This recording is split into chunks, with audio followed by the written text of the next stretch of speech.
exercise caution and restraint moving from point A to point B. When you get as young as I am, you must be very careful because you don't want any bodily injuries. It takes time for things to heal. Even with persons who may not be as young as I am, they will have injuries, and a lot of our young people are getting injured in one way or the other through accidents, people not being careful on the streets, driving recklessly, as I've seen some coming here. And we need to take precautionary measures, take a little time, extra time to get out, get there safely, and not rush to get where you need to go. Because human beings will make errors, they will make mistakes. And we got carnal nature. Carnal nature is a very serious thing. It can take you out of this world if you mind it. So, babies, we got to look out for one another. We got to care for one another. And I did ask my comrade here in the studio, what is the definition of love? I'm going to put that out to the Bahamian people today. What does love mean to you? Love. It means different things to different people. I know what God says it is. Whether you agree with God or not, that's another kettle of fish. But as far as I know, love is in action. It's a way of life, giving, helping, sharing, serving. And of course, you have 1 Corinthians 13, which gives the true definition of love, being kind, how it ought to be, the character development that you ought to have. And you can examine yourself and see whether you have those characteristics in your life. And I think sometimes we need to do a self-examination and see how we stack up to what real, genuine, godly love is all about. In fact, the scripture says love is, and then it tells you what it is. Now, some people have different definitions, and they are allowed to have their view. They have their definitions of what they think it is. Now, of course, yesterday I was talking about SpaceX. We played a clip. I'm going to have that played later on today. And Bahamian, some things are happening in our country where we are not being fully informed as to what is happening. Anything that affects the nation, the people ought to have an input. Their input ought to be considered. There should be consultation. You know, people always talk about consultation. There's some things happening in my area. I just see things going on, and there's been no consultation with the stakeholders in that community. And I'm very disturbed over that because you can't think for me. The people ought to have an input because these things are going to have either positive effect or negative effect. And in too many cases, we've had negative effects. And people don't always tell you the truth. You know, this particular company has had an explosion just last month with one of its rockets or spaceships or whatever they have. And I don't know why they're in the Commonwealth of the Bahamas. I'd like to know why. Why come to the Bahamas? You got all that territory in the United States. Who is benefiting from this? Who are those who signed on behalf of the Bahamian people? Or is this just a private project using our territory? Anything that happens in the Bahamas like that, there should be consultation with the people of the Bahamas. You see those people in Pinewood Gardens? You're talking about space exploration? You can't even solve that problem in Pinewood Gardens, which has been there for 32 years plus. Those people got to live in all that water every time it rains. We have problems right here in our country that have been existing for a very long period of time, Bahamians. And it seems as if when it comes to strangers, foreigners, aliens, and outsiders, those who have been given the responsibility to run this place seem to give more attention to persons who do not belong here, who come in here, They want to do this, they want to do that, they want to do the next thing. And I heard some comments from the some others who were speaking about it. And let us not be used, Bahamians. These fellows come smiling, don't always tell you the truth. It should be investigated thoroughly before any such thing has happened. And I understand there's supposed to be 20 of these explorations that are going on in the Commonwealth of the Bahamas.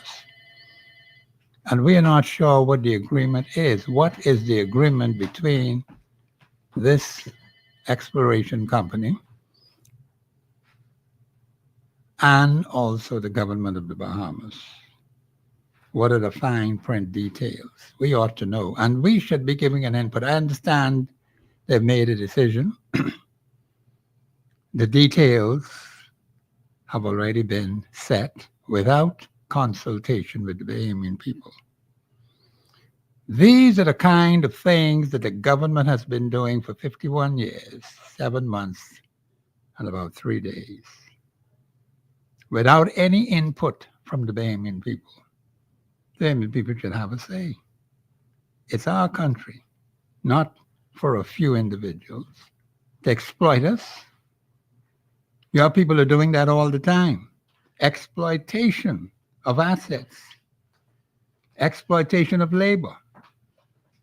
It's not a good thing, Bahamians. The Constitution says no exploitation of labor. There should be no exploitation of our assets, no exploitation of our seas, our lands, our airspace. They have theirs, and we have ours. And so people are excited that this is happening in the Commonwealth of the Bahamas. But what are the benefits, Bahamians? How does the woman in Baintown with those 5 boys? She's cooking lunch for them right now. She's listening on her transistor radio. What benefit comes to her? Or the man in Fox Hill who have 5 daughters and he's still looking for young men to marry those daughters. So you young men in the community, instead of killing up one another and doing all sorts of funny things, let's find some husbands for these young girls who want to be married and have their children. We have young women like that. They don't want to just be running around having this one, that one, and the next one. And of course, we have that problem in our country where we have mothers who have 3 and 4 children, but no husband. How did that happen? What caused that, Bahamians? See, we have to look at these things. We got some real deep-rooted social problems. The fellow talking about going into space. That won't benefit the people in Pinewood Gardens. And we have to make sure that we deal with issues that affect the overwhelming majority of the Bahamian people, not matters that affect just a few individuals at the expense of the masses. Because that's what you have happening in this particular case. No consultation whatsoever with the people of the Commonwealth of the Bahamas, whose waters is ours, you know. Those keys, those islands, the Exuma Keys and all the rest of the Bahamas Island belong to the Bahamian people. We, the inheritors, I was right there at the very beginning, inheritors, 51 years plus, and successors, those coming after us. And we got to go in the right direction, Bahamians. Because even some who are coming after us have been deceived and misled by other people who are telling them all kind of funny things. So we have to investigate, Bahamians, and see exactly what is going on. We need to think for ourselves. Don't let people put things on you. That's why we have the Holy Bible, which is the Word of God, and we have the Constitution, which is the supreme law of the land. Is this decision constitutionally sound? What does the Constitution have to say about it? But some people get all excited, oh, we're getting into space. That's for some strangers, some foreigners, some aliens, some outsiders. You know, Bahamian going in no space. Huh? who were involved in negotiations. At what cost? Because there's a cost, Bahamians, and the cost could be very expensive, particularly for those who may be deceived and misled, and then the whole country suffers. See, they don't tell you nothing, they just put it on you, and you're left with a bag full of holes, and they creep back into their own wicked country. Okay? Now, there must be a reason why they came to the Commonwealth of the Bahamas. Or they thought maybe we were easy pickings. And we don't fully understand what they're doing or what they're involved in. Who are those negotiating for the Bahamas? Are they scientists, space scientists dealing with these rockets and spaceships and so on? Every single detail I've learned from 54 years plus experience since I was converted. You don't take anything for granted. The enemy comes like a snake in the grass, okay? And come with sweet words. And you could easily be deceived because someone has come to tell you a lie. So we have to be careful, Bahamians. We got to question our leaders. What the heck are you doing? What are you doing? We have to say this to our leaders because it looked like they had screwed on wrong. We have very serious issues that affect. Look like it's one rule for the Bahamian, another rule for the strangers out there. And they're getting benefits that do not occur to the Bahamian people. They rub their dirty feet on us, and when they get up, they leave. We've seen that happen. The GIN project, don't forget that now down in Grand Bahama. You think I just forget? You know how many projects that were supposed to have been better for the Bahamas, and they never, ever came to correct these problems? You just see things happen. The payments get left in the bag. One man called about an incident with city markets, 18 years plus. The man said they ain't get their pay. Gladstone Farms, people who work for Gladstone Farms, dead and in their grave, never got their money. Payments, these are serious issues that we need to deal with, and yet now we have others coming in here. We have to deal with these problems because some serious issues are occurring to our people.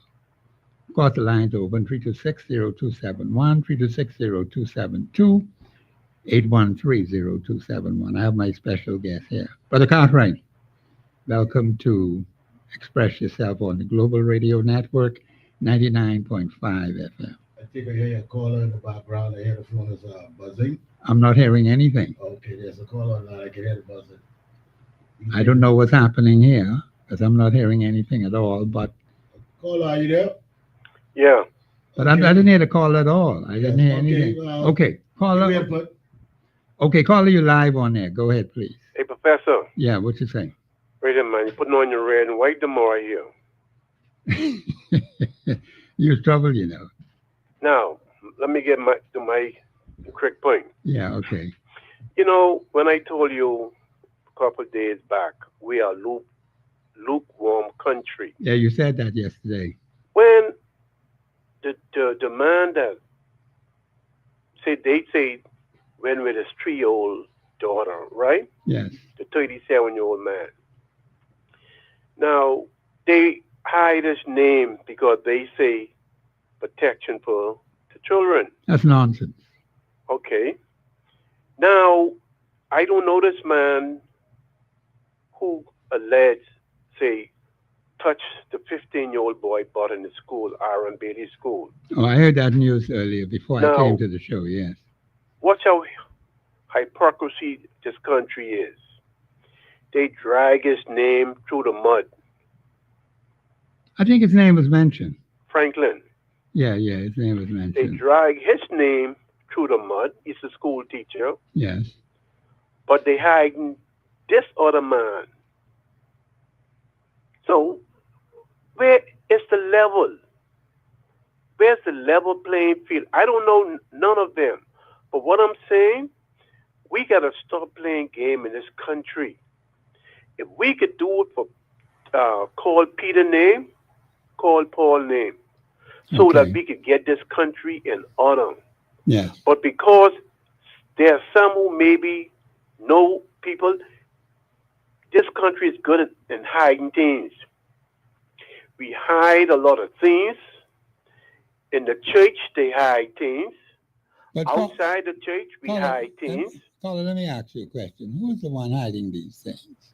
Those up in authority? Okay, well then you got to make the distinction because you said we are in that group. No, I ain't not neither, but we inside who? We have to specify if Yes. it's the government of the Commonwealth of the Bahamas, is it the pastors of the churches, is it the business leaders, is it people in the Supreme Court? It's business leader, it's people in the church, the pastors in the church, government high teams, until we find out. When we find out, then they say, oh, we was coming to let you all know. Hey, Now, caller. my other point is, Yes. yesterday, someone took the picture with the boy changing on the old food, the hot dog and stuff, in the food store. Lady was doing what? I missed that. Changing the price of the old hot dog and stuff. The hot dog, yesterday the hot dog, the old stuff, what they had in the cooler was for $2. Okay. Now, the new stuff, what come in, would have been a different price. Okay. So what he was doing, he was taking off the price of the old hot dog and putting on the new price on the same old hot dog. Okay.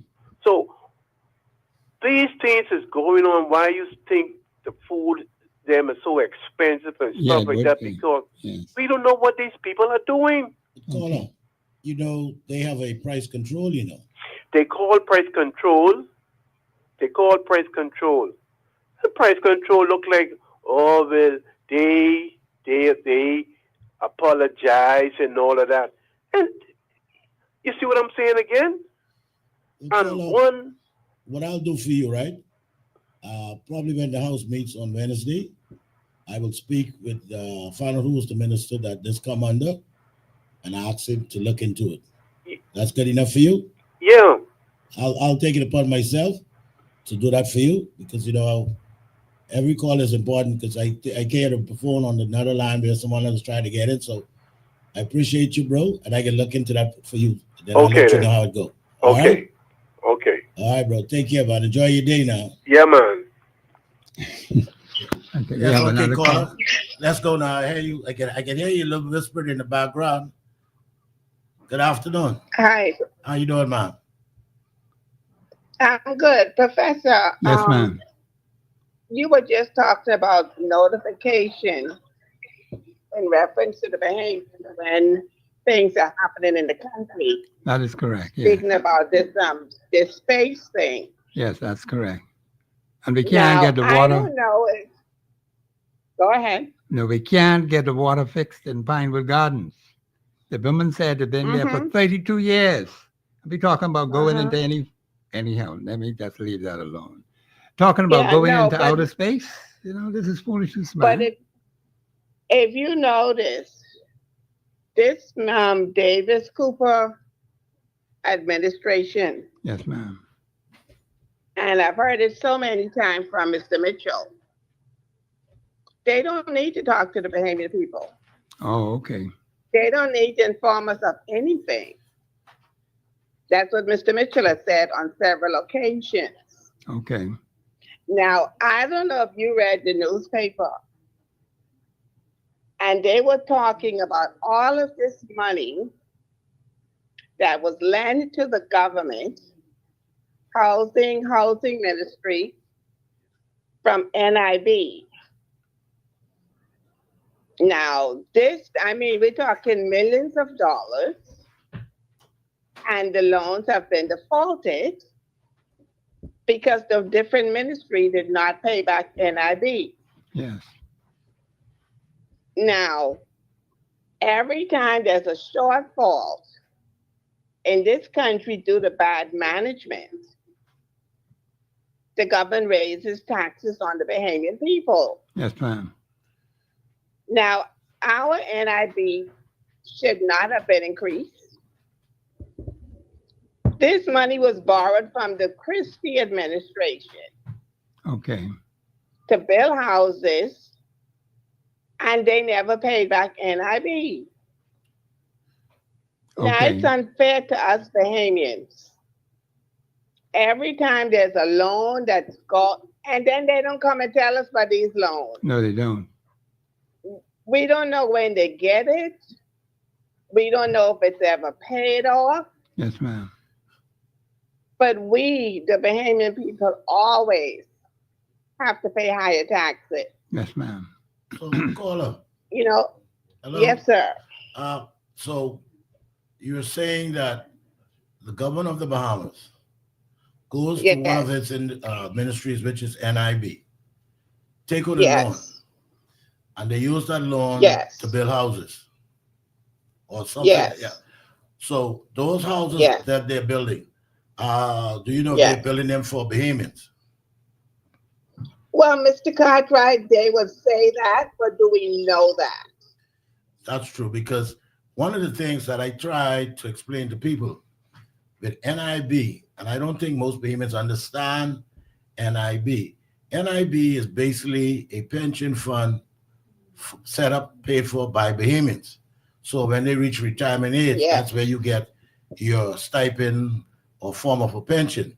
So if you contribute to NIB, professor, the producers, everyone contribute to NIB, then the government has an obligation to explain to the public at large how their money is being investment and what return they have on it. Because the money doesn't belong to the government per se. It belongs to the persons. Now, the minister who handles NIB is responsible because he is a member of the cabinet, and he has to explain to his colleagues that, hey, this is what we have to do. If we borrow $2 and there's an interest rate of 1 cent on it, we have to pay back the $2 with the interest.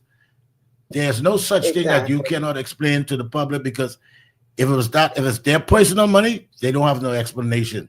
Any money that is being spent for, on, by, whatever, for the Bahamians, or if you're using their money, you have to give an explanation.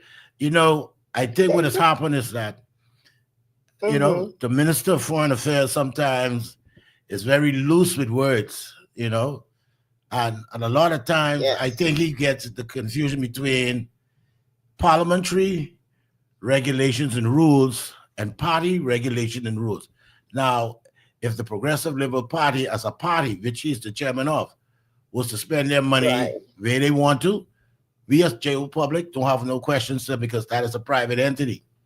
But as the parliament spending money on taking Bahamian public's money from their pension fund, they must give an account of it. And I think what has happened, madam, is that we, the people, we do not like to put questions to our politicians when they come around. And I also tell people that even though you might not vote for them, but if you know that they're having a constituency meeting, go to the meeting and lay your concerns, ask questions. The only way you're going to get them to respond is by putting questions to them, because they will always say, well, you never come to the constituency meeting. We had a meeting the other night and you ain't showed up. So it is their excuse to saying that you ain't showing no concern. So now take that crutch from them by saying, okay, when you have the next meeting, this is my number, send me an email or text me or WhatsApp. So I will be there and give me the time. And then you go and you ask your questions. Bahamians, for some reason, do not like to ask questions, and I don't know why. And I always tell people, Mr. yes, ma'am. Mr. Cartwright, one thing I can say to you, I'm calling from Grand Bahama, and I can't tell you, between the 5 MPs we have on Grand Bahama, they don't even advertise meetings. Well, you ain't got to worry, ma'am. They don't advertise. But you saying that now? They don't advertise meetings. I just see them in Parliament every Wednesday, so you ain't got to worry. I will put that form. I will lay your concern when I see them. I don't give a which one, and I'll let them know. There's a lady calling from Grand Bahama, said she doesn't gotten any time when you all having meetings. And she said not one, but the whole 5 of you guys who represent Grand Bahama. So you're not. And it should be public. It should be made public. They can put it on the radio. Yes. They can put it on the TV. Absolutely. And if you notice what Mr. Bell said yesterday, Mr. Bell said they're going to be building about 100 and something units, houses and apartments, right? Yep. Now, we were just looking at a spreadsheet of this government budget for 2024-25. Most of the time, this government is operating from a deficit.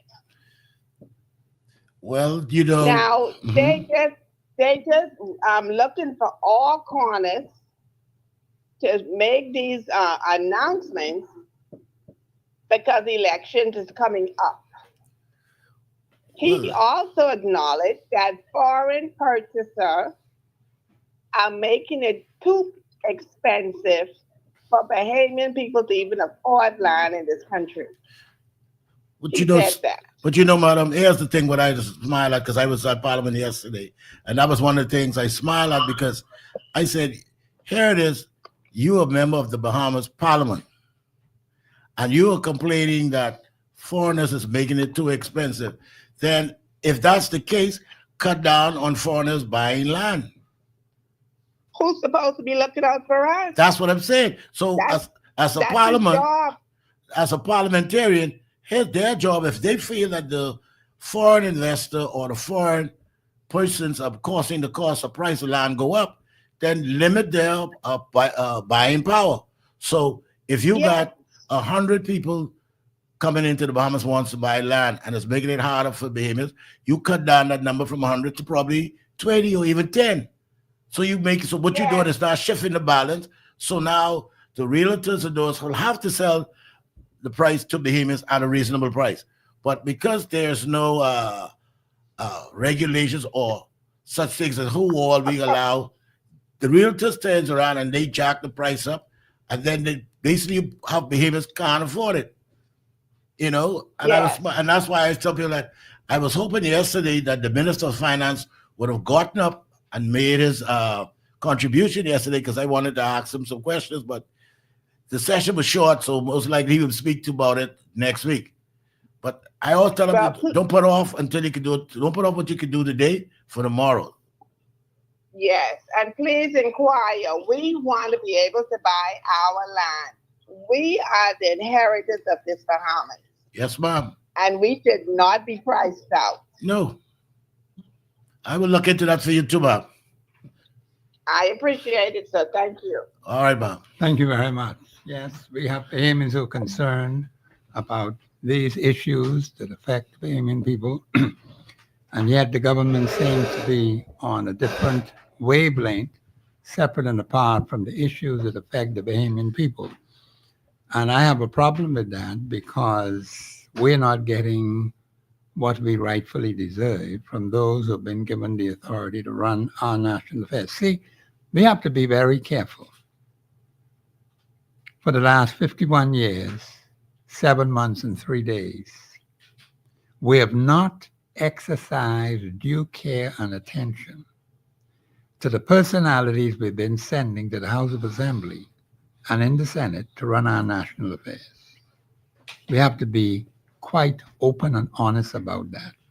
All you have to do is look at the record, and see whether the evidence shows there's been improvement on the ground in the lives of the vast majority of Bahamian people over that period of time.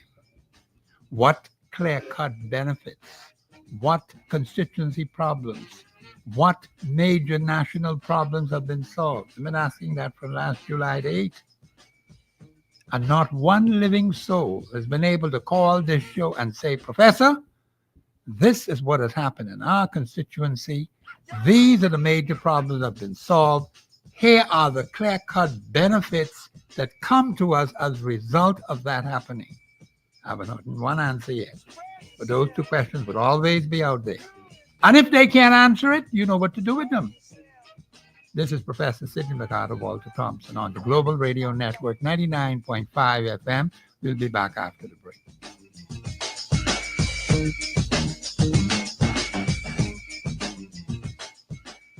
Express Yourself Live will return right after this. Love is in the air. Feel the romance this Valentine's Day with Global 99.5 FM. Win big! A 3-day, 2-night stay at Comfort Suites Paradise Island, plus a luxurious spa package from Windermere Day Spa. How to enter? Tune in to 99.5 FM on air to win exciting daily prizes, and head over to our website, www.global995fm.com. Click the post and enter for the grand drawing. It's that simple.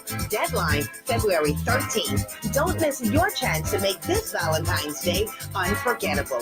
Global 99.5 FM, where love is in the air. Brought to you by Comfort Suites Paradise Island, Windermere Day Spa, Cricket Club, The Brass and Leather Shop, Flororama of Cable Beach, Eye Candy Makeup Store, and Lickety Split. Happy Valentine's Day, everyone, and good luck from your number one for R&B, Global 99.5 FM.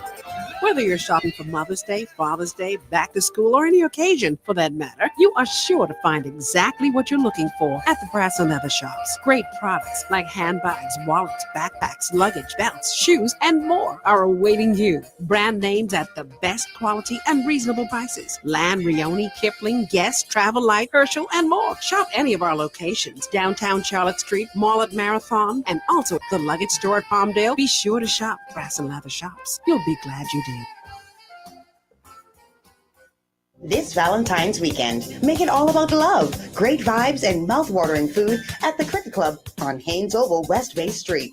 From Friday, February 14th to Sunday, the 16th, enjoy that Bahamian feel, delicious dishes, and live music on Friday night at 7 p.m. with Larry and the boys. Feast on specialties like steak and shrimp, mahi and shrimp, seafood platters, minced or cracked lobster, rack of lamb, and every dinner special comes with a sweet dessert. Don't wait. Call the Cricket Club at 326-4720 and make your Valentine's unforgettable. Hey, Shoe Depot has what you and your wallet need.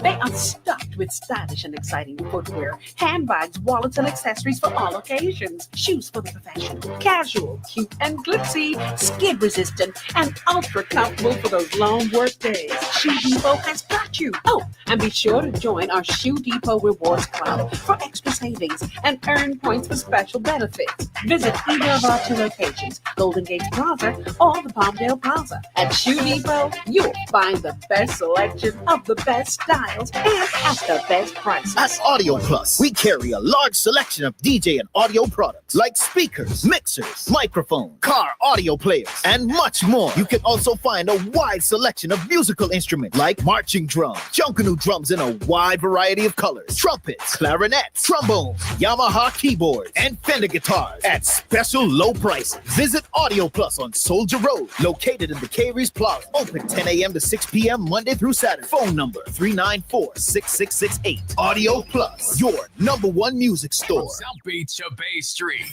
I'm pleased, I really dig your company. It's your chance to join the discussion of today's issue. Let your voice be heard. Speak your mind and express yourself. Call in and participate at 326-0271 or 326-0272. WhatsApp us your concerns on 809-2310. Follow us live on Facebook and globalradio99.5fm.com. Express yourself. This is Professor Sidney McArthur, Walter Thompson on the Global Radio Network, 99.5 FM. This is a great day to be in the Commonwealth of the Bahamas. Bahamians, where's the consultation? When you look at the Electricity Act that was passed in the House of Assembly in 2024, they talk about lines of consultation with the Bahamian people. I don't know of any consultation that has been done. Things are happening right now in Fort Fincastle. There has been no consultation with the stakeholders in Fort Fincastle. Where's the consultation? I see all kinds of things happening. Strangers, foreigners, aliens, outsiders coming into that part of the constituency. What are we doing, Bahamians? What kind of people we have running this place and this so-called SpaceX nonsense? What benefit is that to the Bahamian people? You can't even fix the problem in Pineville Gardens for 32 years plus, and you can talk about SpaceX? Where are we going, Bahamians, with this foolishness? Who benefits from it? Who signed? Well, they say they were signing on behalf of the Bahamian people. Who's done this? And not one input from the people of the Commonwealth of the Bahamas. I find that to be very offensive. I think we have a caller on the line. Caller, you live on air. Go ahead, please. Yes, good afternoon to one and all under the sound of my voice. Divine true love of the Almighty God who became Jesus Christ of Nazareth and the Holy Spirit enveloping us here, especially in these Bahama Islands. It's divine to be Bahamian. To you, Professor, and to Mr. Cartwright. Good afternoon, ma'am. Good afternoon. I am here to share the good pre-Valentine's Day gift of the One Bahamas National Financial Freedom Development Plan that all finances shall be released in Jesus' mighty name. The entire episode of the PIU transition from the best law enforcement agency of the Royal Bahamas Police Force can assure each and every household that they will have the dignity of humanity. And my mortal boss, I have to reference him because he spoke about CLECO to continue paying CLECO. And also, there are other outstanding monies that shall be covered because these NGOs and NPOs, I told them on Miss Philippa Russell's show that from 1984, in partnership with the United States of America, all financial institutions were under extreme investigation. Berenice. Yes, sir. I don't want you to take me off course, you know. I'm not taking you off course. No, but you are. No, you're taking me off course because you spoke about the thing in Exuma, right? Yes, I did. Okay. Yes, so I did speak about it. That was supposed to happen from when the late J. Where has been the consultation with the Bahamian people in Exuma? You know of any consultation with them?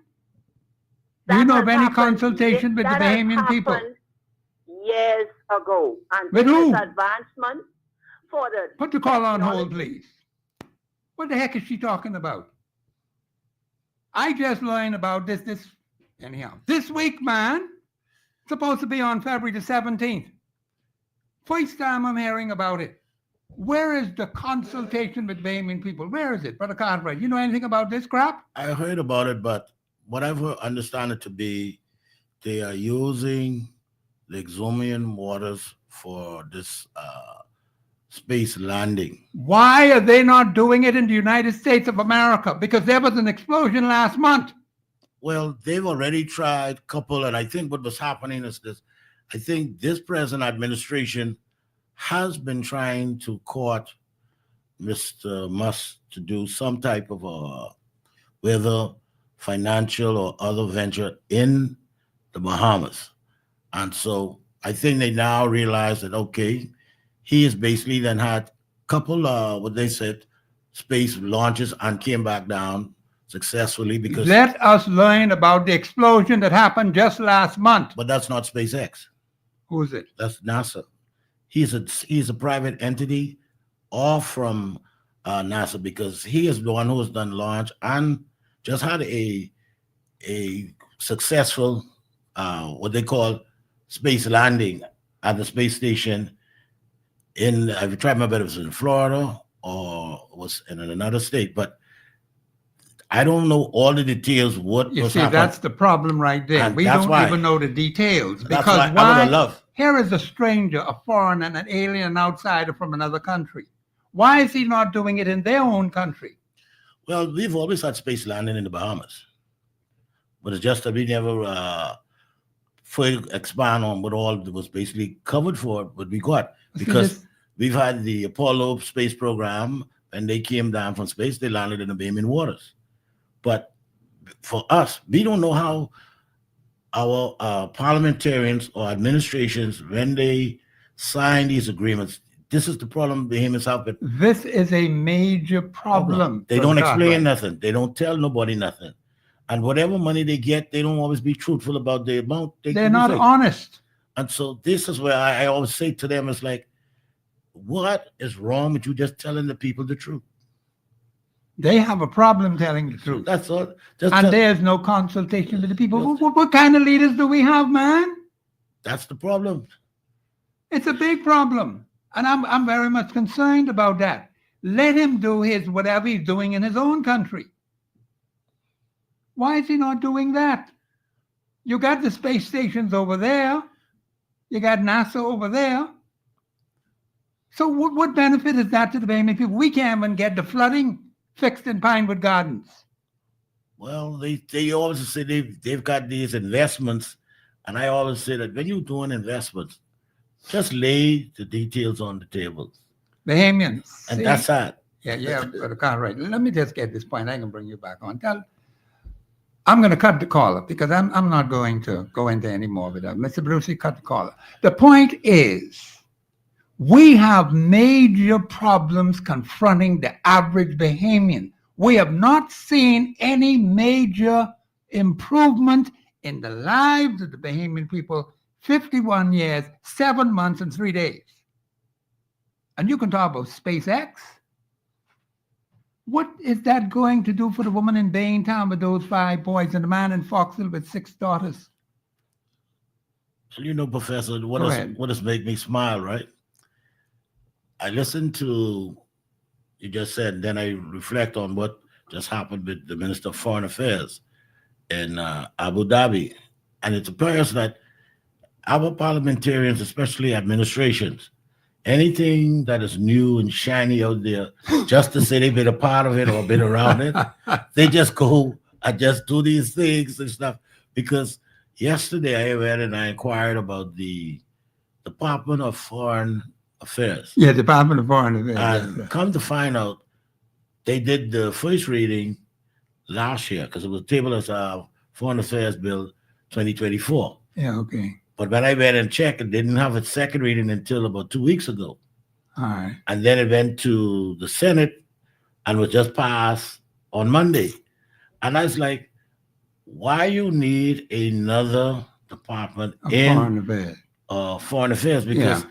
I've always believed that when it comes to the sovereignty, especially dealing with non-Bahamians, you should have a central base that basically handles the stuff. Because now having a Department of Foreign Affairs, and one of the key jobs that they said, how I came about it was, Yeah. I was looking up at the results from the Turks and Caicos, and I saw they had opened an office there.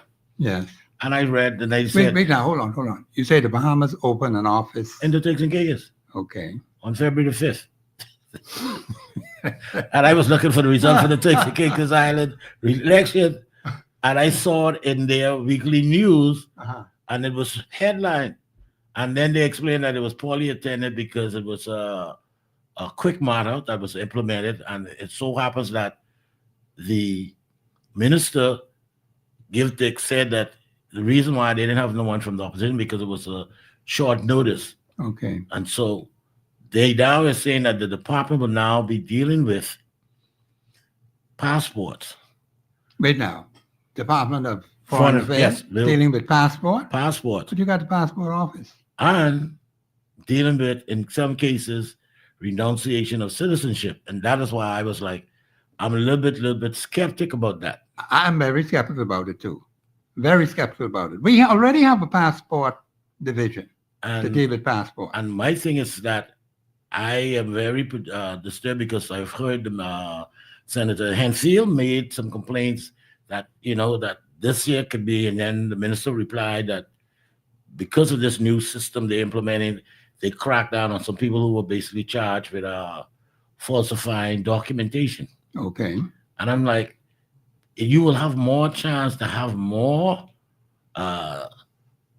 bad practices, because if you have everything at a central location and you have one set of people dealing with things, it's much easier to follow and track. That is true. But if you have a consulate in Dubai, Abu Dhabi, and we don't know who these people are, who might be not only working for us, but who coming in to that embassy and say, That's listen, true. I want to renounce. And we don't even know what their constitution says about citizenship. Exactly. We will end up having people come here now, and then when you look, they claim that they're Bahamians.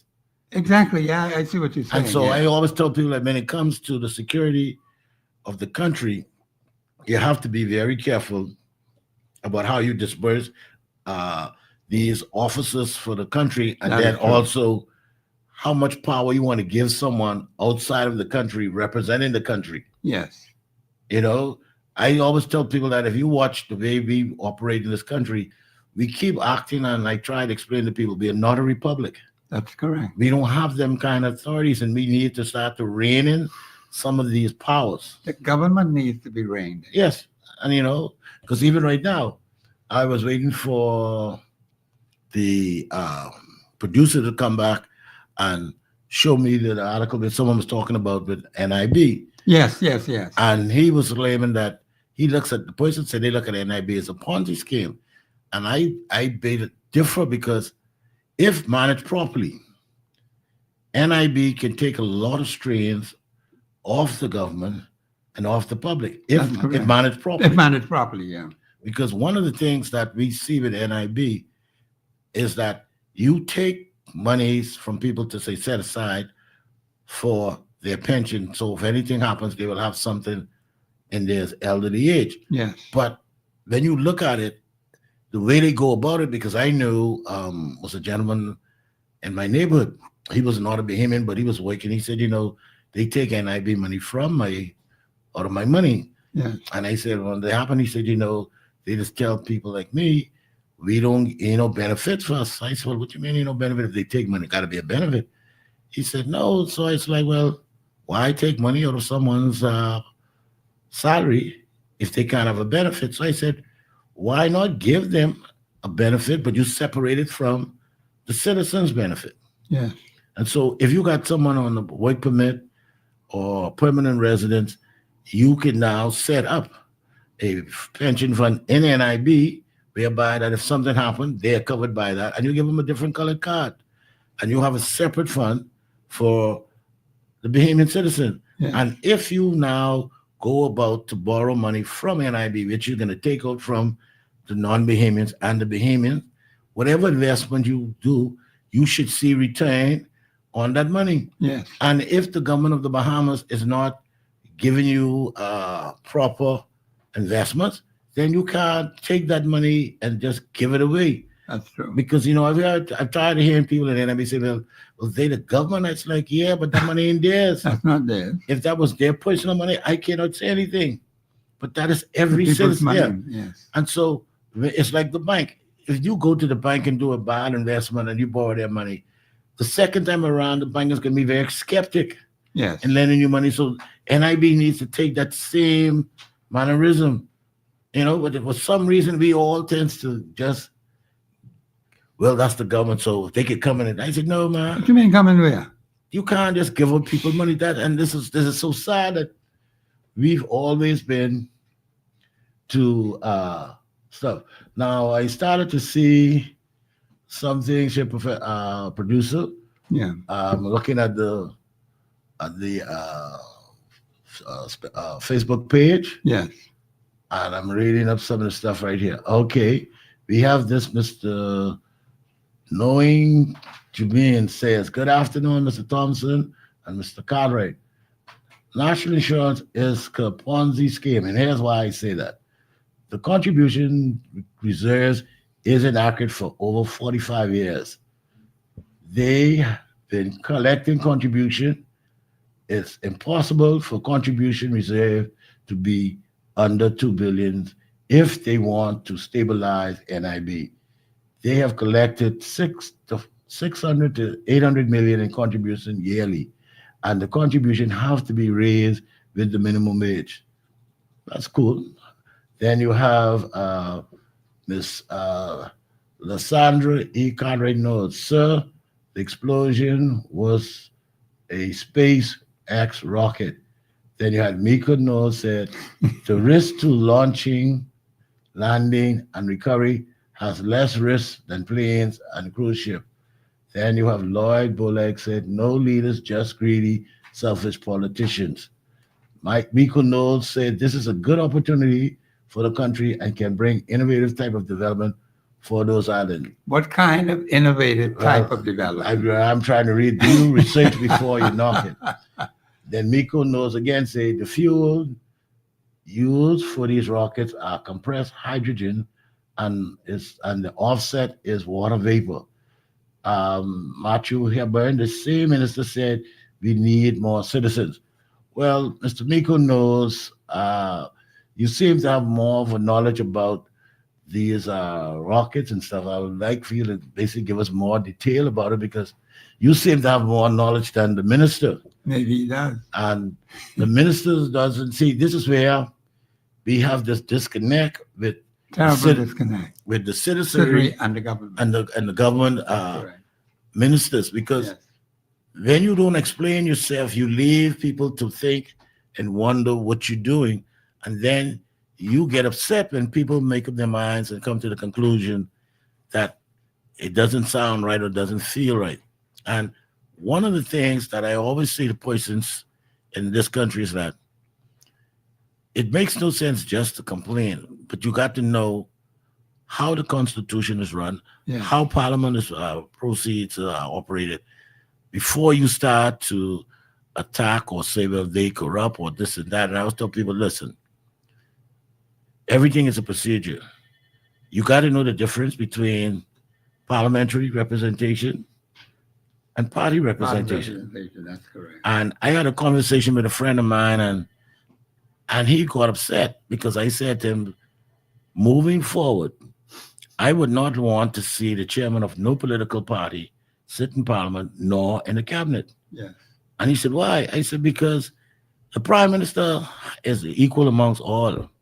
But if you have the member who is sitting as the chairman of the party in the cabinet, that is an intimidating person now with the prime minister, because now the prime minister can say something and he might be wrong. But because the chairman of that party is now in the cabinet, he is now an intimidator, whereby to say to guys, look, if you all don't agree with the prime minister, you can't get no nomination next time around. So you see, you don't get this clear balance no more. And so I've always started to look back and I said, we need to move on from a lot of things in our system where we can make amendments and changes. And this is one of the things that I always tell people, that if you want to move forward, yesterday I spoke with the Minister of Education, and we had a conversation on how the programs in this country is been ineffective for young men. Okay. And she's like, okay, we started a program, but she wanted to do her program. She says going to be coming also on stream, but it turns to cater to more elder young people. Okay. And I said no, what I would like to see you do, start at the primary level, where you bring in people from social and education, and you start to look at our young men from primary school level around the age of grade 5 and 6, and look and start to recognize those who have the great potential of being great workers with their hands. And you implement a trade school that they can go through those levels and learn trade, give them some form of a stipend, plus you teach them the basics. Because I said, when you send someone to BTVI at 18, 19, 21, by the time as they get in there and they get onto a job site to work, there's no one there going to be having time to take time out to show them the job. So if you have them in an early trade program where basically they're learning as they prepare to go into the workforce, it'll make an easier transition.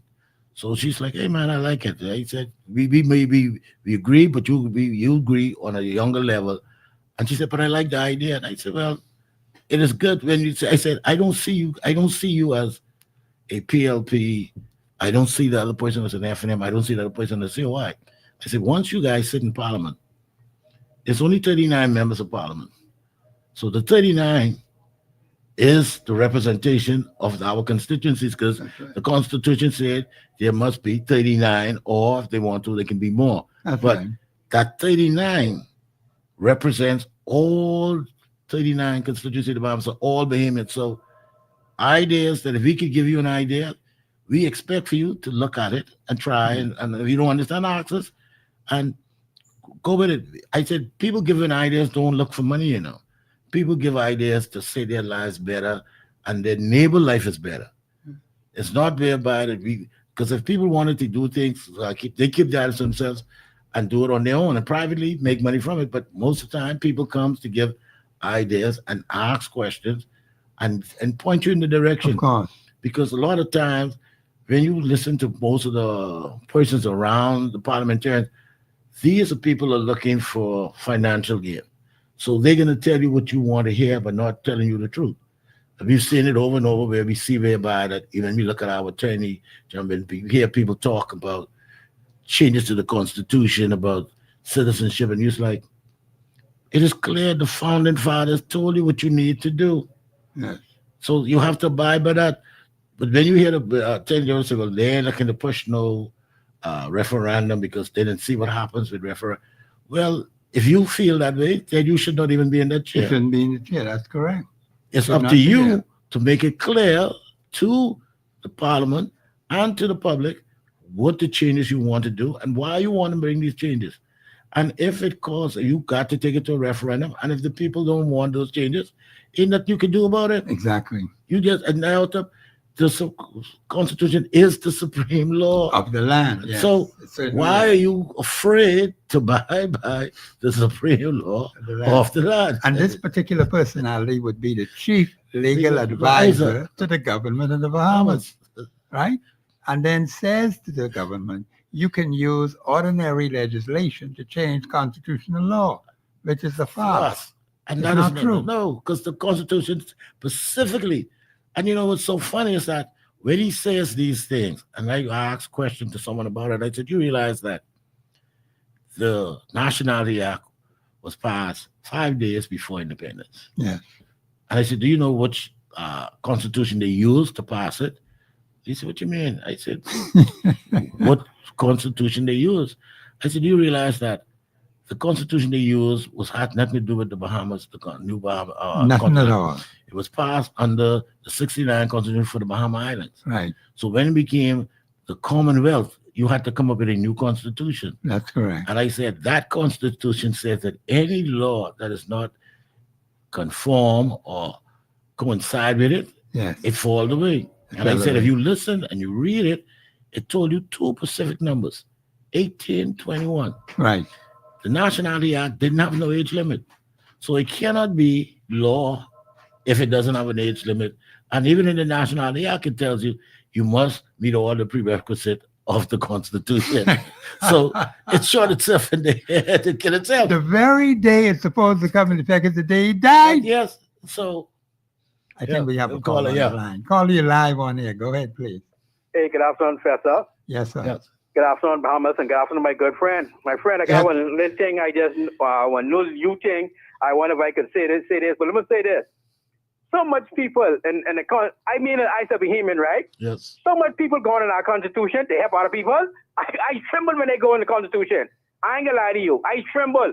But listen to me, and just what? Say what I telling you is a lie and go and check it. Every time they go in the Constitution, I was watching. I wasn't saying nothing. I was scared. I was just watching. Every time they go in the Constitution, they write for someone else. I say, what the hell? Well, what is this? Now, you could say, mister, stop lying on the phone and check it. No. Every time they go in the Constitution, they make it right for someone else. And that is treason. You're supposed to look out for me. Yes. I said, Bahamian, you're supposed to be looking out for me. Every time you go in the Constitution, you try, I say, oh my goodness. Wait, my brother, I don't bother with it. I'm moving on to something else. Listen here. Yes. Tell all the young people, you need a passport for this though. You need a passport and you need the national insurance. The National Youth Program. Oh, that just come out, man. I'm trying to get some young people in it. The National Youth Program. And Professor, I had a chance to sling this on the thing up. I was listening to the young man talk. He's a young police officer or something he's training. He said, listen here, there's no corruption or like policemen being corrupt. You know, they undisciplined. Yes. When they marching, still they be marching. They hating their family. I say, for mother's sake, I supposed to teach that for them. He says it's just undisciplined. Yes. When you supposed to be marching and doing all thing up, you hating all your cousins and thing them. That's a show. That's an undisciplined person. I teach that. Y'all have a blessed day. Okay.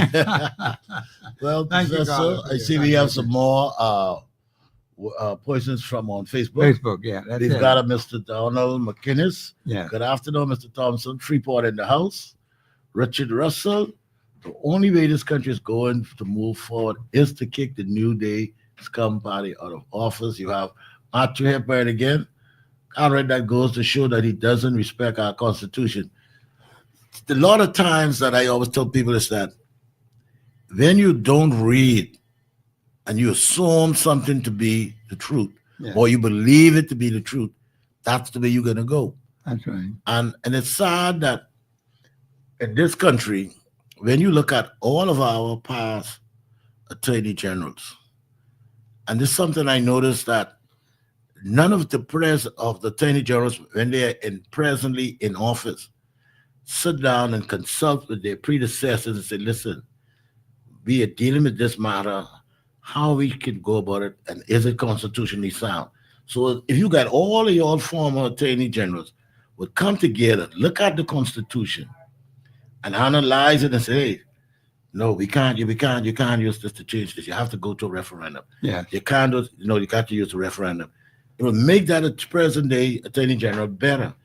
But if you decide that you now, as the attorney general, knows best, it tells me that you basically falling short because you were not the only person sat in that chair as attorney general. That's true. So if you can't consult with your legal colleagues who preceded you, and you ain't taking their advice or seeking their counsel, then you're doing yourself and the country a disservice. Terrible disservice. That's correct. You know, because I've always asked many of the former attorney generals when I run into them, and I was like, X, Y, Z, and it's like, no, you need a referendum. And I listen, and I say to myself, but this present attorney general, he's looking for ways to. I said, for some reason, he believes we're a republic, even though we act like a republic. But our system is a constitutional monarchy. That's correct. And I think Bahamians got to understand that for some reason, one or two might say, well, no, we need to change. And I was like, what is wrong with the system? You cannot give me no reason what is wrong with this system we have. The only thing we can say is that it's been mismanaged by the administrations. That's all you can tell me. Yeah. But you cannot tell me that the system is bad. No, it's not. Because when you read it and you understand it, it's like, do they realize that this is the best system? And under this system, the prime minister don't realize himself that the power he has. Yeah, that's true. He doesn't. And so if they understand, and, I always tell people, you can do some tweaks and leave yourself. I said, the one key thing, and I spoke with an MP yesterday, and he agreed with me. He said, I didn't see it the way you were saying it before, but I now understand what you're saying. When we come into this place, we should always be pushing to leave a positive legacy. And he said, that's something that I never thought about it until now. And I said, see, this is why when you come in, this is how you have to think. You don't wait till now, around the corner for election, to try it. I said, because if you're trying to cram a legacy in a 1 year or 9 months or 10 months term, it's not going to happen. People wouldn't buy into it because they said you had all the time and you refused. Now you want to try. I said, Bahamians have now woken up. I said, I don't know if you all understand it. Bahamians are not sleeping no more. Yes, they're not sleeping at all, period. Because I'm hearing about things in the pipeline. I don't know what that's supposed to mean. Billions of dollars in the pipeline. And I'm hearing some old project. People of Grand Bahama, we need you to call into the show because some strange things are happening down there. I'm hearing the minister saying one thing. I hear this minister of Grand Bahama saying one thing. I hear the minister for tourism saying another thing. The Bahamians in Grand Bahama, please call in and let us know what's happening in Grand Bahama because I'm getting mixed information on that side, and we're trying to get to the truth of the matter. One called me yesterday and said to me, there's nothing happening in Grand Bahama, absolutely nothing. But when I listened to the minister down there, who's for Grand Bahama, I'm hearing a different tune, okay? And she's not sure when these negotiations are going to be finished. And the president of the Chamber of Commerce down there said the place is moldy. There's a lot of work to be done there. This is Professor Sidney MacArthur, Walter Thompson on the Global Radio Network, 99.5 FM. We'll be back after the break.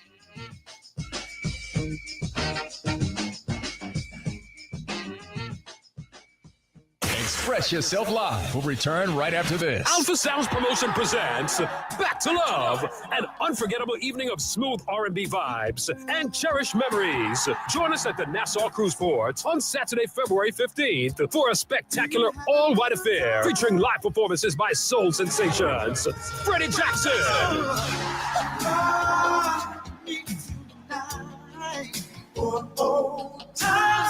Hey everybody, it's Freddie Jackson. I'm coming to Nassau, Bahamas, and we are looking forward to the night of love. Also performing Regina Bell. Also featuring Bahamas' very own Essence Band. Back to Love, Saturday, February 15th. It's a spectacular all-white affair at the Nassau Cruise Port. Get tickets online. BahamasEtickets.com. Plantation Bar and Grill, Big Boys Cafe, and Tropics Bar and Grill. For more info, contact 822-6863. And I hope to see you there. This Valentine's Day, celebrate your love with our perfect pair promotion. Shop with us and save 15% off your second fragrance. So paint the town blue with his or her matching light blue fragrances, or pick up 2 new fragrances just for you. Whatever you do, don't miss our perfect pair promotion at the Perfume Bar. Are you looking for a great deal on floral arrangements? Well, Pedal Pushers is here for you. Pedal Pushers Elegante Florist is known for its spectacular arrangements that highlight your unique occasions. For this week only, they are offering not 6, not 8, but 12 beautifully arranged roses for only $75. Take this opportunity to show how much you appreciate that special someone, or to add elegance to your party or event. They also cater to yacht, hotels, hospitals, and private engagements. 12 roses arranged for $75. Pedal Pushers is located on West Bay Street, or you can call them at 326-2663. Wise Bahamian shoppers know when times are hard and things are tough, it's more sensible and convenient to shop at YK's Fashion Center. YK's has slash prices on brand name clothing and shoes by up to 50%, including academics, Clarks, polo, and hundreds of jeans and dicky pants. And as much as 70% on selected items. Choose from a large selection of beds, sheets, rugs, and towels, all at affordable prices. YK's in 3 locations to serve you: Bahama Avenue, Prince Charles, and East Street South near the Sir Charles Hotel. YK's, where you can afford to look good. Boy, I need this fridge, I need that stove in the corner there, and I think I might need that washer too. Bar in the world, I gonna pay for all these things. No worries. At Bahamas Liquidation and Auction Center, for a limited time only, we've got in-store financing with 0% interest and a 50% down payment, and easy weekly payments as low as $20 a week. We make it possible for you to take home what you need today. So you telling me it's a weekly payment of $20? Just $20? Yes, and here's all you need to apply: your job letter, a pay stub, a valid ID, your utility bill, and a stamped salary deduction form. Boy, that was such a wonderful experience. I got everything I needed, and I didn't even break my bank for it. So what are you waiting for? Visit Bahamas Liquidation and Auction Center on Mackey Street today and take advantage of our hassle-free in-store financing. Your dream home is just one application away. Contact us at 698-0123 or WhatsApp 557-2522. Bahamas Liquidation Auction Center, where you say hello to goodbye. From Cable Beach to Montague, it's your chance to join the discussion of today's issue. Let your voice be heard. Speak your mind and express yourself. Call in and participate at 326-0271 or 326-0272. WhatsApp us your concerns on 809-2310. Follow us live on Facebook and globalradio99.5fm.com. Express yourself. This is Professor Sidney MacArthur, Walter Thompson on the Global Radio Network, 99.5 FM. I want to say to the people of the Bahamas, we're going to play a few tapes. The first one is going to be relating to Grand Bahama. And I want the people of Grand Bahama to please listen to what this particular personality is saying. Listen very carefully.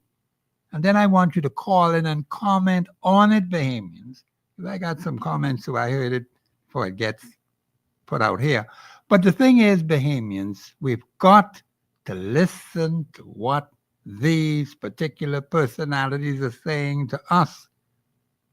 Because you can hear some things that have been repeating from day one. They think people is spaghetti. I don't forget Bahamians. That's why I asked the question, what major national problems have been solved? What major constituency problems have been solved? 51 years, 7 months, and 3 days. I can't get no answer from anybody. But listen to what this particular personality is saying in Grand Bahama. And Grand Bahama, we want you to call in. Please let your views be heard on this. Go ahead, producer. As a Grand Bahamian, born, bred, and dead, I believe with every fiber of my being that it's here and it's now. So let's cut to the chase. The big elephant in the room remains this place that we are in right now, the Grand Lucayan and the airport. I fully understand the anxiety in the community about the Grand Lucayan result. As a Grand Bahamian whose mother worked at the Lucayan Beach, one who was a job trainee at Atlantic Beach a few years before it was imploded, I can tell you that the sustained success of this resort is extremely important to me. And I am satisfied that steady progress is being made. Please appreciate that as negotiations are often sensitive, and I think we learned our lesson. I will not say a great deal on this except to repeat what the Honorable Prime Minister has said week before last at an event at this place. Getting it right is important. I can say that our desire is for a developer committed to embracing the culture of Grand Bahama while creating a world-class brand that enhances the tourism product of this island. We are careful to seek out someone who has the vision, the heart, and the ability to create something spectacular for us all. The store owners and vendors in the Port Lucayan marketplace are key stakeholders in this transformation, and we've heard them all. Grand Bahama, the personality said you are the stakeholders in this, and they've heard from these people in that area. Grand Bahama, I want you to call in.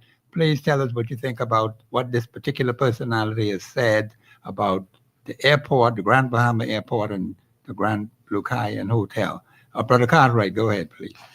Yeah, it's amazing that I think the minister used to work at the Port Authority, so I would expected her to bring some of that knowledge of working in the port to helping bring progress and uplift the program into Grand Bahama, because Grand Bahama really needs the boost.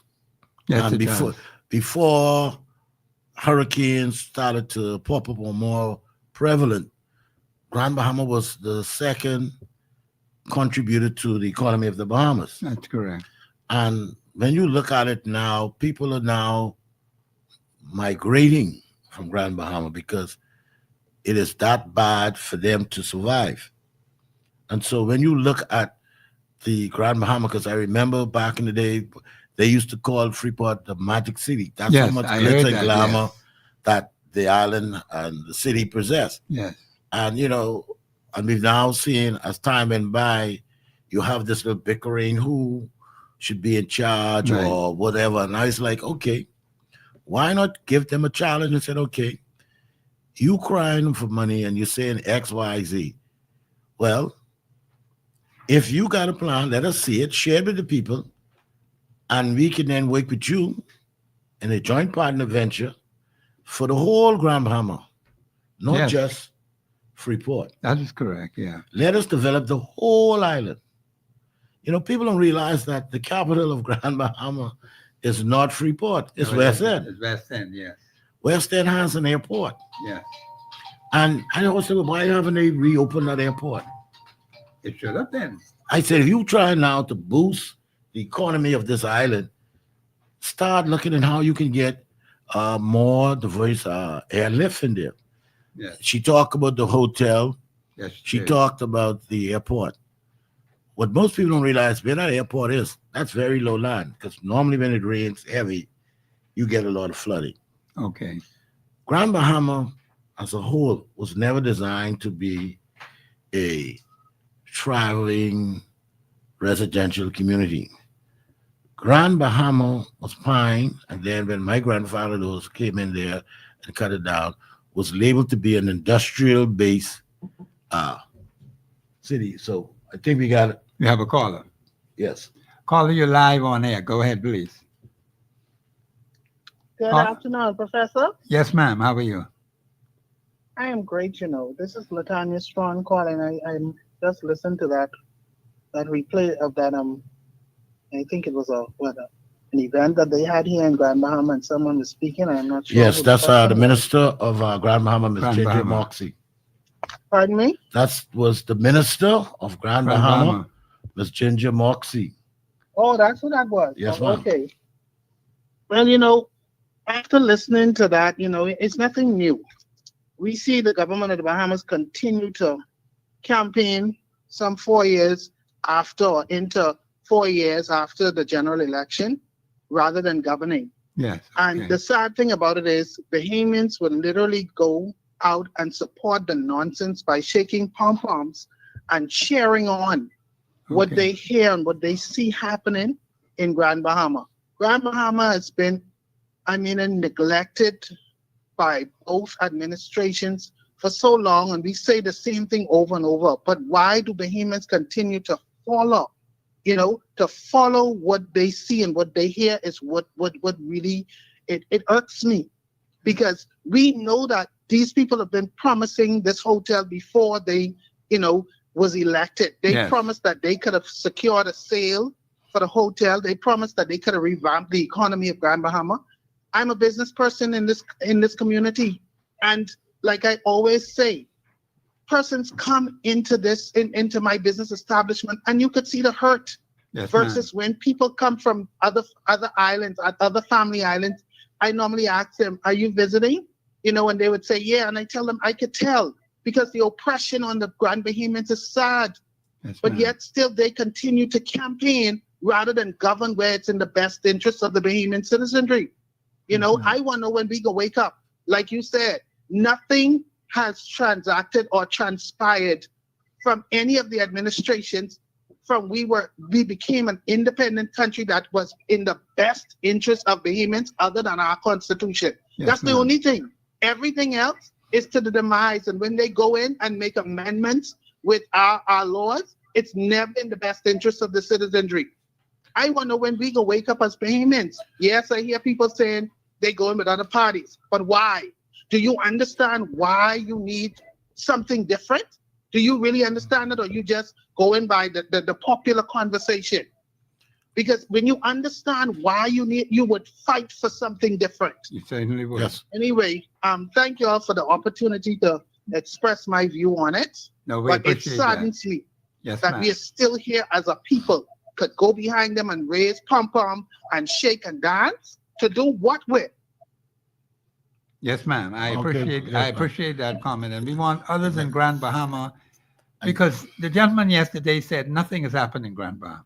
Zero, zilch, nothing is happening in Grand Bahama. You can But yet tell. we have this particular minister. Well, I always tell people that a lot of times, and there's a phrase I coin now. I don't wear political glasses. Because what has happened when you wear political glasses, you only see politics. But is it true or false what the woman is saying? That's what I want people to understand. Is it true or is it false? What is actually happening in Grand Bahama? What is affecting the businesses? What is affecting the people? Are we getting solutions to the constituency problems? Are we getting solutions to the problems that affect the entire island? Because this woman is painting a rosy picture about Grand Bahama. Go ahead, Brother Cartwright. You know, one of the things that I try to explain to Bahamians, and just like she said, just dancing and shaking up. Yes, pom-poms, yes. And I think Bahamians got to now realize that, hey, in this Constitution, you have plenty power. Plenty power, yes. Whenever a political machinery comes to your community saying, vote for me, and you look at that individual who they're going to present as the candidate to represent you, and you deep down in yourself realize, hey, I might like this party, but this candidate cannot do the job. You need to flex that voting muscle of yours, and you say to them, listen, he is not the one or she is not the one. Put up a primary or runoff. Let us choose. Give us that choice, because when you realize that most people, I always tell people this over and over, if a guy is a thief and you put him in a uniform, that uniform will not prevent him from stealing. That's correct. As a matter of fact, he may steal more. And use as a result, and use that uniform as a cover. Yeah, that's correct. We've got to understand that all of these person who wants to sit in Parliament, and I mentioned this to a former politician who was at Parliament. I said, we have not built on the legacy of the Parliament of the Commonwealth of the Bahamas in 1973. I said, those individuals had integrity. Those individuals didn't get it all right, but in their first 10 years, they tried and they made some big achievements. But what has happened since then? We have not had a revolutionary style of implementation into our country and growth. For instance, when we were going back to the first self-rule local government in this country, they basically had farming and stuff as a priority. We were basically pushing ourselves. Yes. The next administration took us into independence. They pushed us into another direction. And now I'm like, we now here now, this era now, we're saying, hey, we can't hardly feed ourselves. And so I listened to some of the things that the young Minister of Agriculture speak about. And I told him, man, you need to come on the show and share some of these brilliant ideas, and then talk about your constituencies so that they can know what is in this offering that you're talking about that they could be a part of. Because I said, all you need is to take one community as an MP and you implement something that is positive and creative, or you solve some solution out of that whole entire constituency, then you now are on the road to now providing good governance. Yeah. You cannot provide good governance if you don't make no contribution towards it. You cannot be good governance if you ain't coming up with no ideas how to bring the community together and how we all move forward together. I heard another talk show host was talking about all of this technology we have.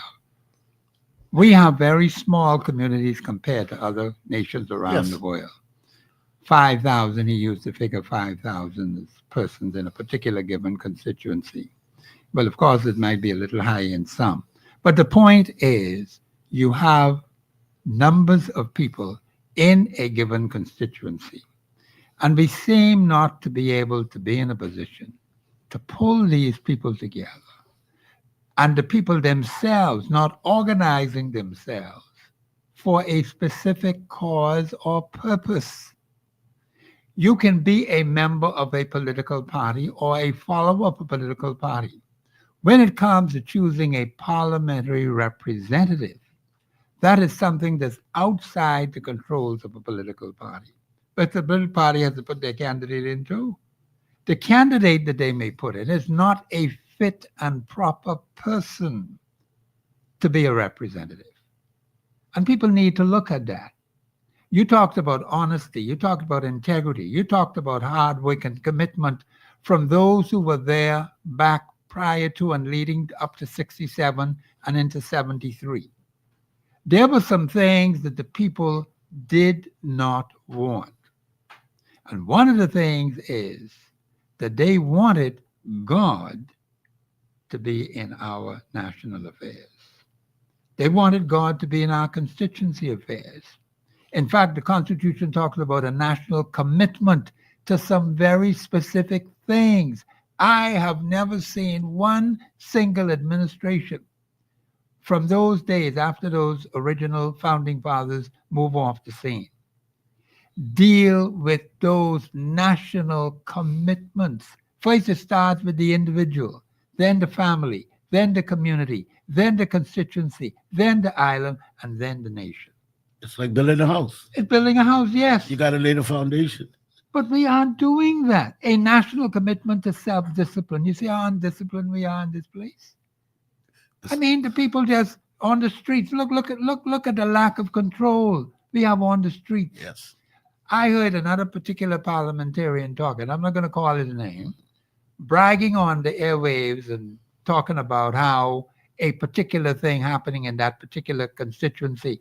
But the particular MP did not talk about the bloodshed that is in that particular constituency over and over and over and over again. Young males dying in bloodbaths. That was not even mentioned. The point is, we're not even looking at what's affecting the people. While it may be nice to put up a nice building, I'm not against that. Are the lives of the people being improved upon? When bloodshed happens, it means that families are hurt. There's danger in the constituency, and that ain't the only one, you know. No. You got one nearby it too.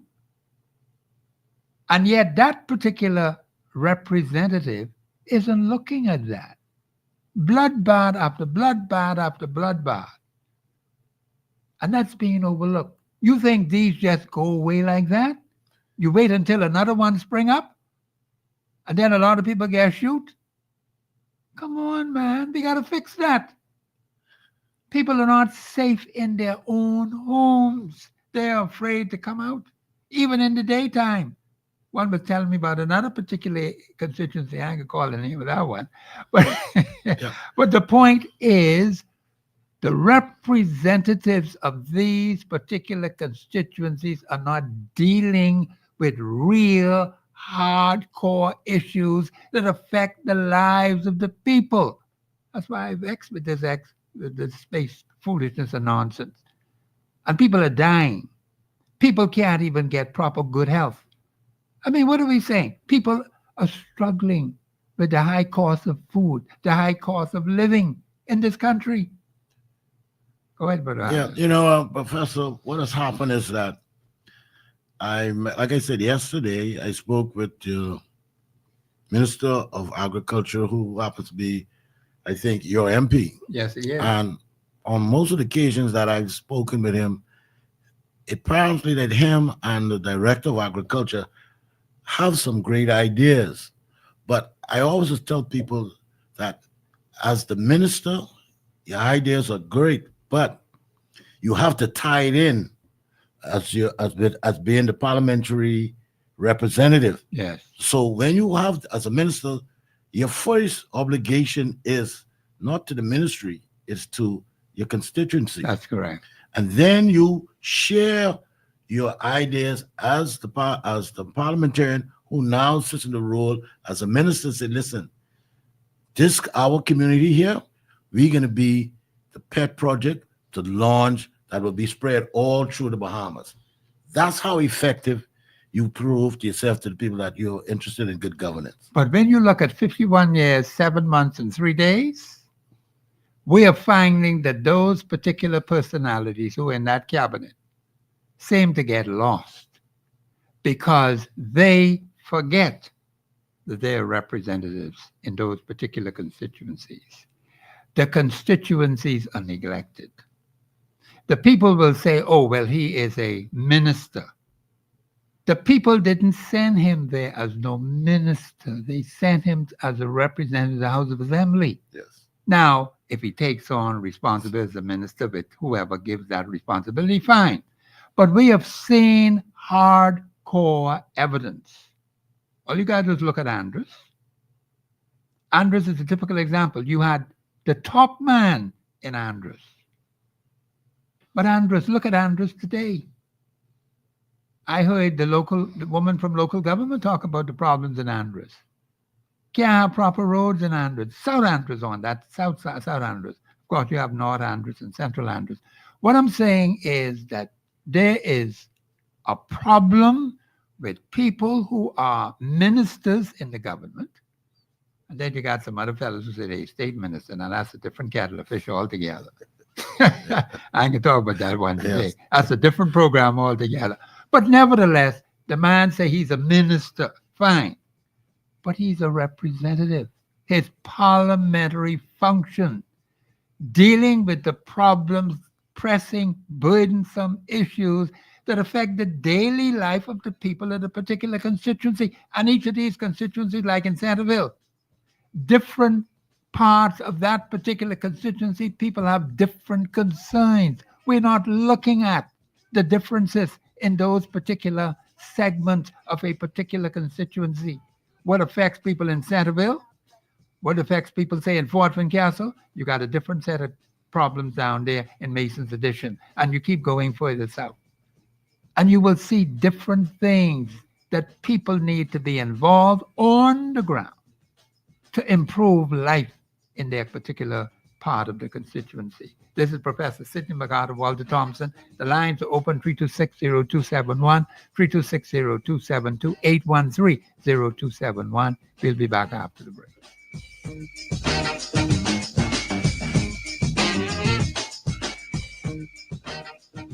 Express Yourself Live will return right after this. Love is in the air. Feel the romance this Valentine's Day with Global 99.5 FM.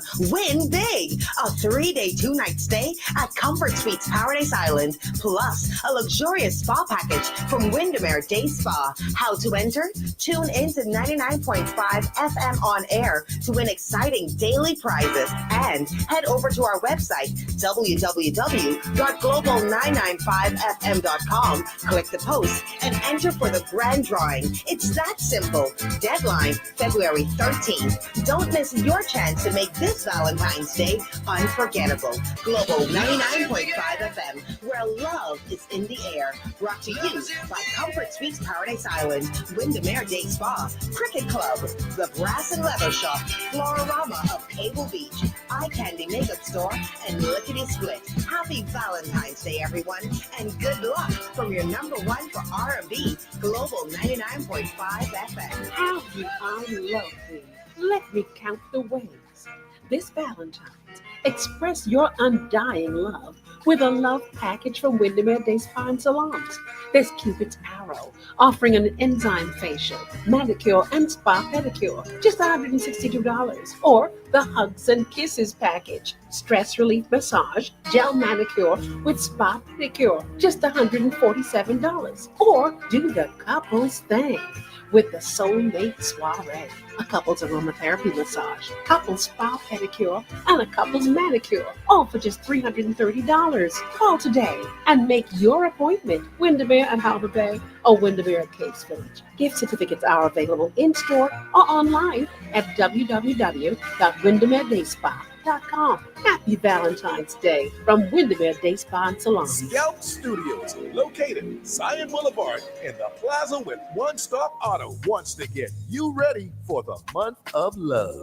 Call 603-0514 or WhatsApp 439-7291. Book any 3 styles and be eligible to enter and win a 30-inch with frontal installation or updo and closure. Myra Scents and Gifts, formerly Bed and Bath Concepts, is located at the Mall at Marathon. They've got gift baskets, gift sets, teddy bears, and women handbags. You will also find the best selection of perfumes, especially the now hard to find ones like Club de Nude for men and women, Red Door, Perry Ellis, White Diamond, and an assortment of Arabian perfumes, just to name a few. It's Myra Scents and Gifts. Friendly atmosphere, affordable prices, satisfied customers. Come on in. We're open from 10 a.m. to 8 p.m. on weekdays and 10 a.m. to 5 p.m. on Saturdays. Telephone 393-5958. Myra Scents and Gifts. Hey, Shoe Depot has what you and your wallet need. They are stuffed with stylish and exciting footwear, handbags, wallets, and accessories for all occasions. Shoes for the professional, casual, cute and glitzy, skid resistant, and ultra comfortable for those long work days. Shoe Depot has got you. Oh, and be sure to join our Shoe Depot Rewards Club for extra savings and earn points for special benefits. Visit either of our 2 locations, Golden Gate Plaza or the Palmdale Plaza. At Shoe Depot, you'll find the best selection of the best styles and at the best prices. Steve Harvey here from the Steve Harvey Morning Show. Everybody knows that I love to chill out with great music.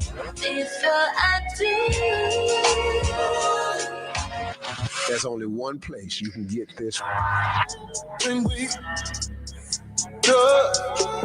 Tonight at 7 p.m. As soon as you clock off from work, make sure you lock right into me. I'm Lenny Green from The Quiet Storm, inviting you to come on over. I've got all of that R&B ear candy that you love. Plus, we'll engage in conversations inside a confession of love and so much more. And you never know who's going to drop by. It's The Quiet Storm, all getting underway tonight, 7 o'clock, right here on Global 99.5. I'm Lenny Green from The Quiet Storm. From East Street to Blue Hill Road, it's your chance to join the discussion of today's issue.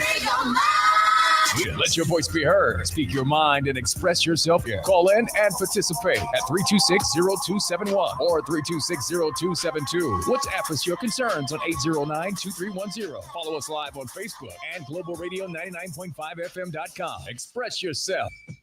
Yeah, this is Professor Sidney MacArthur Walter Thompson on the Global Radio Network 99.5 FM. We're having such an interesting discussion off air.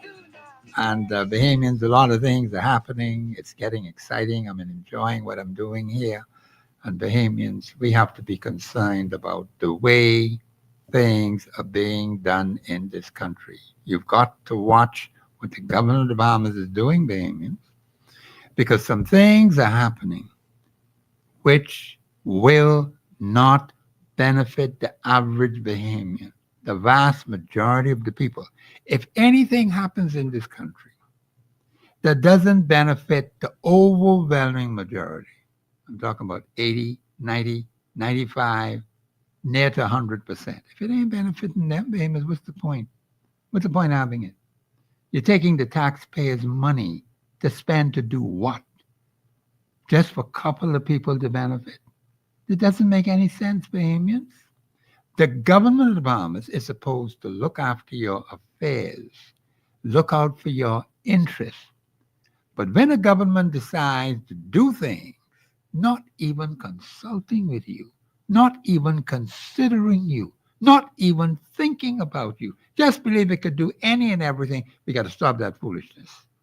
And there's a way to deal with it, Bahamians. You can't keep letting people go on and on and on and not doing what is in your best interest. We're going to put on the tape right now. My producer has it ready. Mr. Producer, go ahead, please.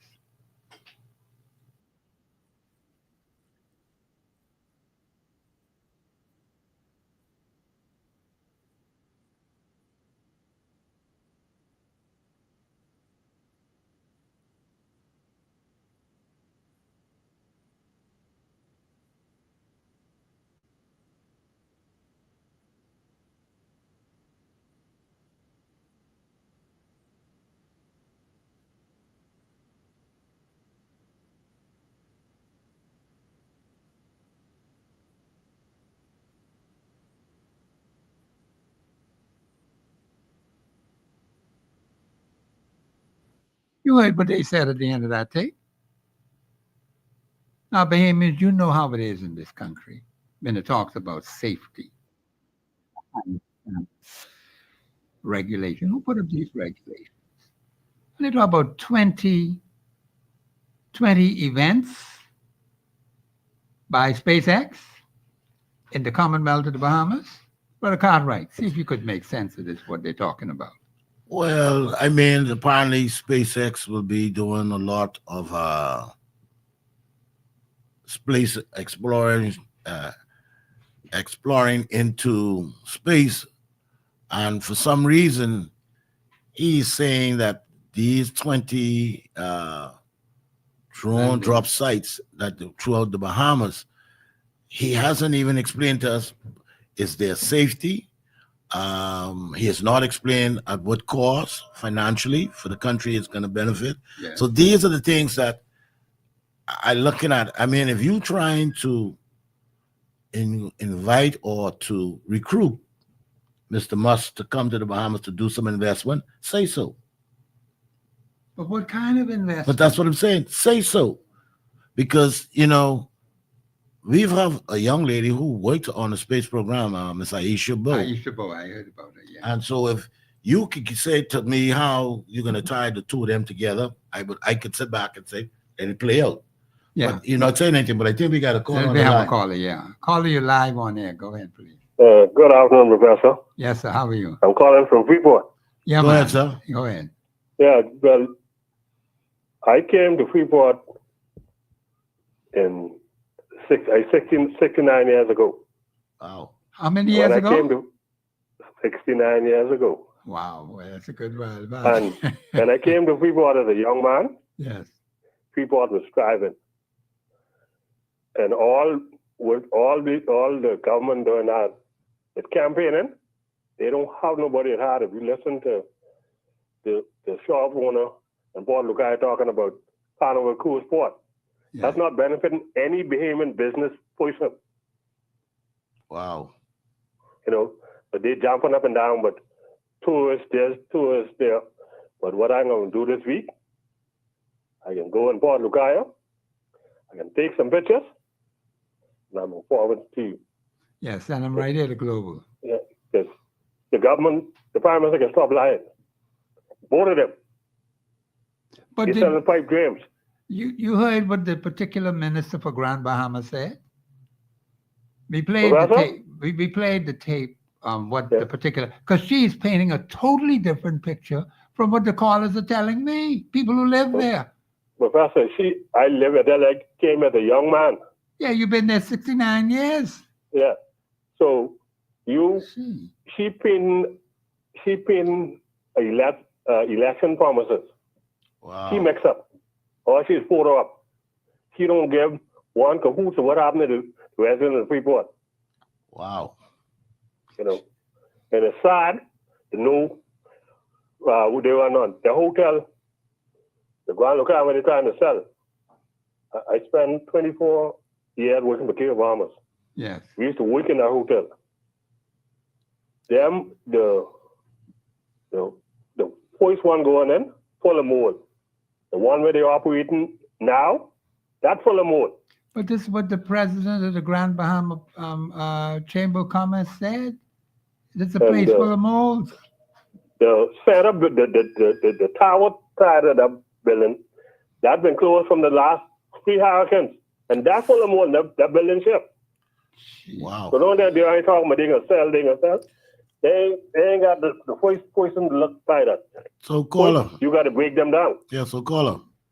So what are you saying to me that if I was to wanted to come and buy that hotel and once I inspect it, I would walk away because the hotel is not in the shape that people are trying, what the administrations past and present are trying to sell me.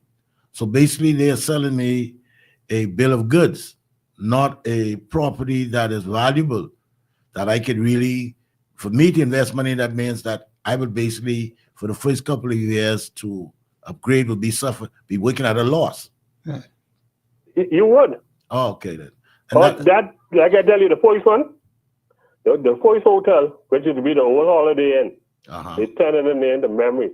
That hotel can be 70 years old. Wow. This year. Same as the Port Authority, 70 years. You know, and they keep making a Roosevelt Road, Grand Bahama, this island dead.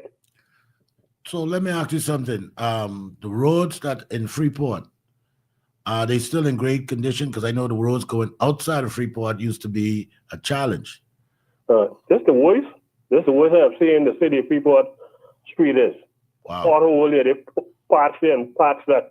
But then again, if you look at it, you really can't blame the DD Port Authority because the government collecting the money for traffic, for road, for licensing for the road, leave someone back to help maintain the roads. Boy. You know? They're not doing anything for the island. They sell the pipe dream.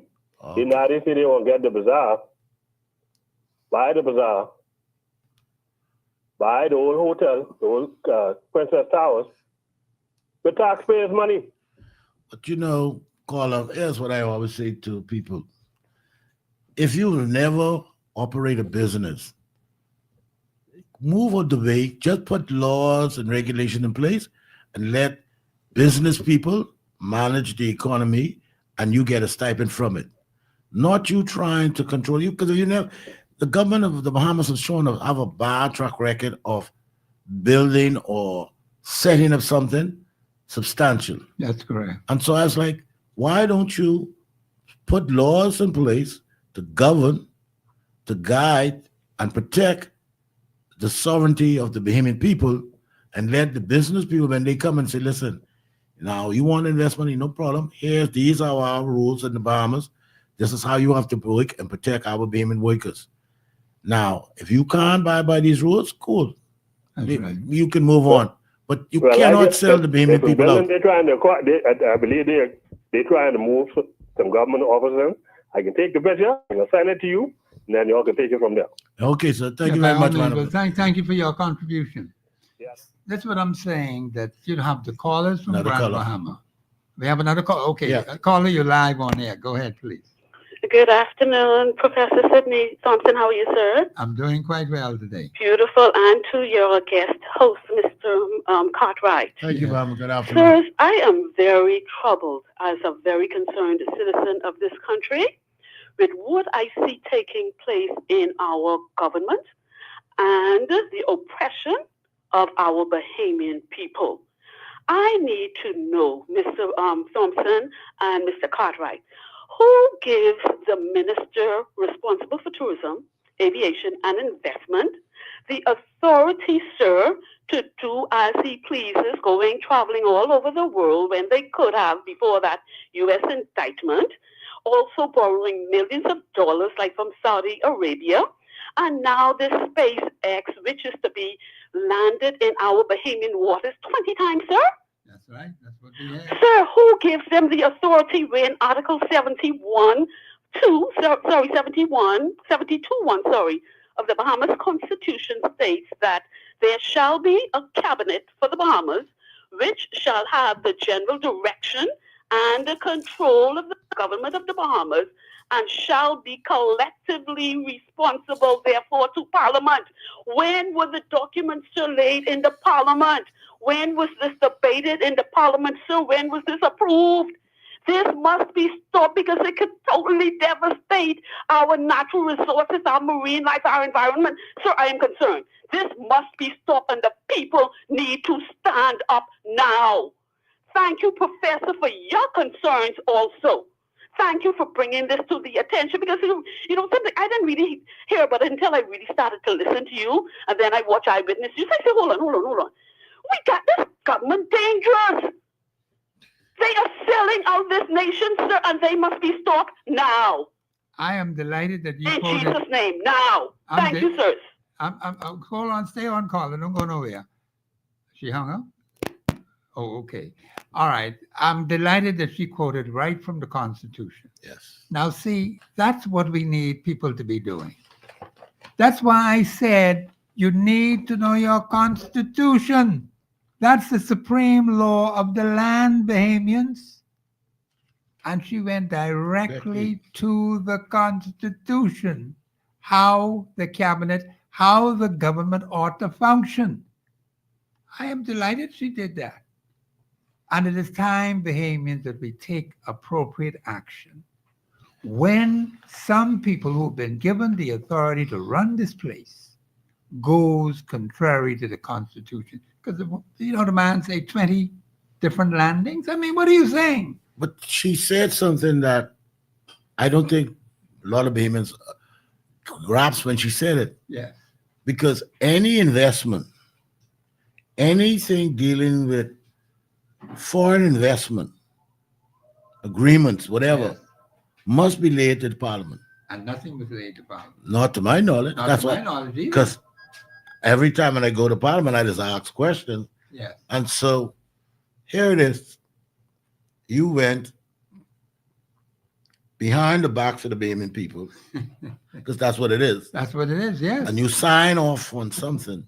Yes. You got another caller? I believe you have another caller. Okay, go ahead, caller. Calling you live on here. Go ahead, please. Yes, good afternoon, Brother Thompson. Good afternoon, Brother Cartwright. Yes, sir. Tuning in a little late, but I was lucky enough to catch the last call of the lady just now. Yeah.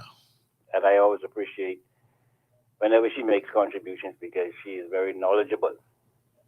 You know, Well, we need especially more people when like it comes to the law and the Constitution and stuff like that. But the point I want to make is this, Brother Thompson and Brother Cartwright. Yeah, I mean, after she spoke, you all agreed that what she said was taking place is unconstitutional, right, Brother Thompson? Go ahead. Yeah. So I mean, and I mean, you heard the passion in her voice and the cry out that we must, you know what I mean, the call, we must do something, right? So I mean, I call upon her what you and Brother Cartwright could do, because I mean, Brother Thompson, you're always on radio talking about the Constitution. This is something right up your alley. You know what I mean? You're an elder.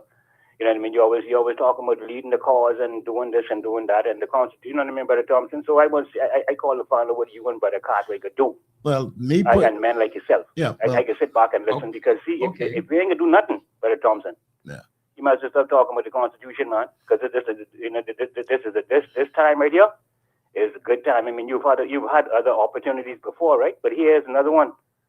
Let's stop talking. Evil continues when good people sit back and do nothing. Y'all have a good day. Yes.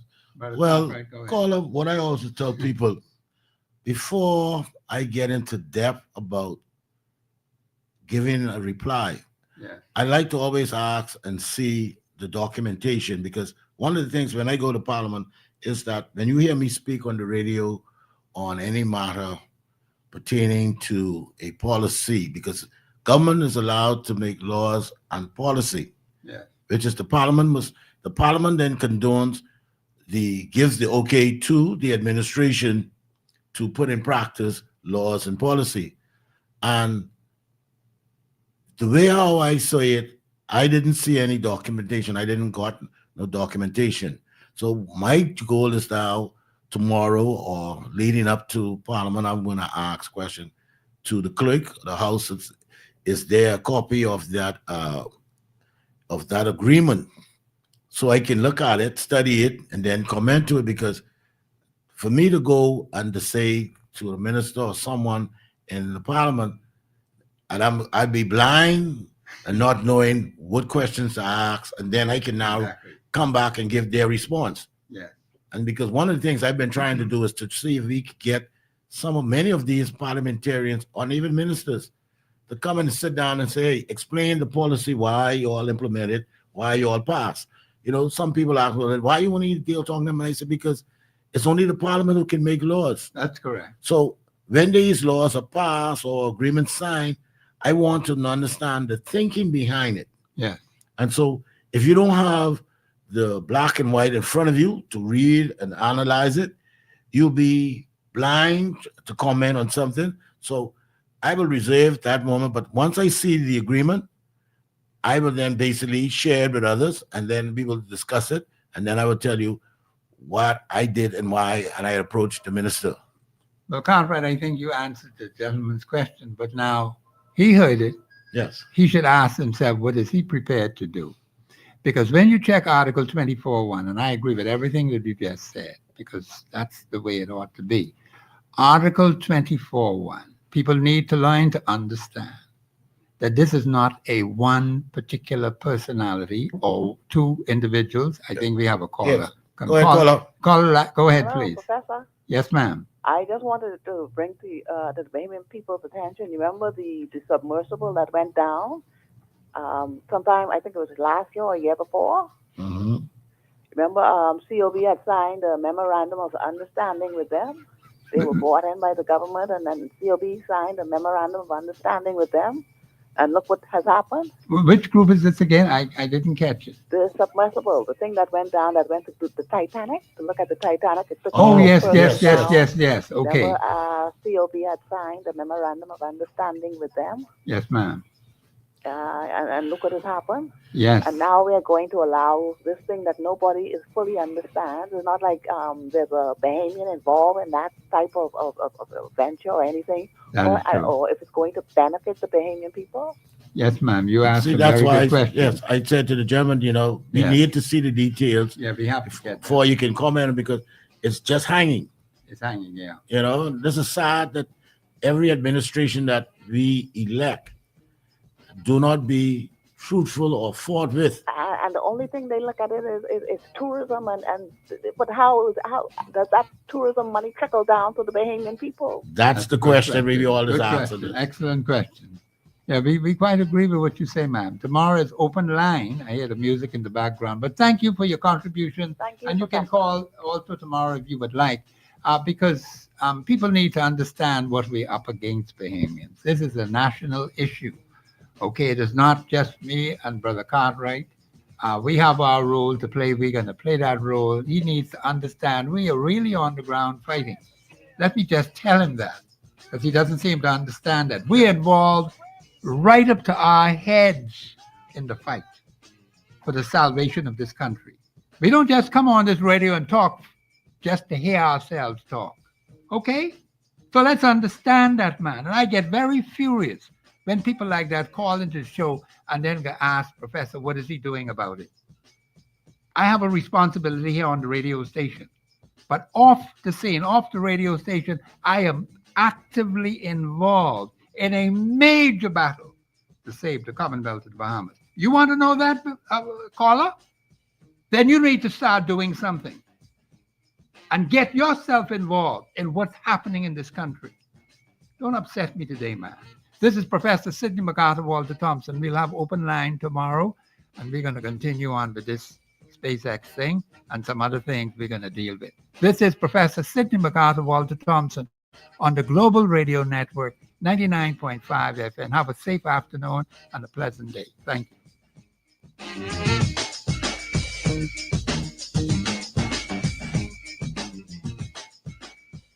Global 99.5 FM reminds our listeners that the views and opinions expressed on this show are those of the host and guests and not necessarily the opinions of the owners of Global Communications Network and the operators of this radio.